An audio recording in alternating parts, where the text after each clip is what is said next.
Yes, hello there from Soto. We are at Earthwise Architectural Salvage, which is a fancy way of saying they preserve the past. Before historic buildings are torn down, they swoop in, they take a look, make sure there's nothing that should be salvaged. A lot of our history on display here, like the 115-year-old time capsule they just unearthed. Hi, I'm Aaron Blanchard, Director of Operations at Earthwise Salvage. So this is some of the larger stained glass that we removed from the church, because we salvage a lot of churches, but this is one particularly special piece of glass that we were able to remove intact. So this was a really cool project for us, 1906 church up in the Queen Anne area, and we got a call telling us it's going to get torn down and they would like us to save as much stained glass as possible.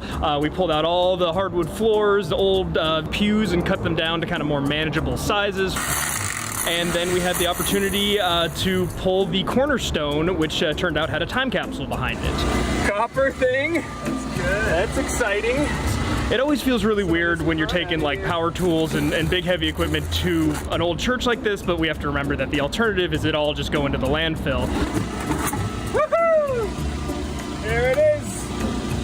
I don't know how to open it. And this is the first time we've had this opportunity because typically it is something that's carefully tracked and you would pull it out 100 years after it's put in there so everyone from 100 years later can see what times were like. The weird thing about this church is it changed hands in the 70s and was sold to a private company that didn't actually use it as a church, and it wasn't really on anyone's radar. And by this point, you know, the anticipation was just through the roof. Grand reveal time. Well, what's inside is a lot of kind of current things from that day. There's a lot from the Evangelical Times, which was located in Cleveland, Ohio, as well as an old German Bible, kind of a really interesting handwritten note that we had a really hard time deciphering the cursive on, that just talks about the founding of it, the original pastors, and kind of where the money came from. Records of church donations. We would like to donate it to a historical society so it can be on display for people to see for generations to come.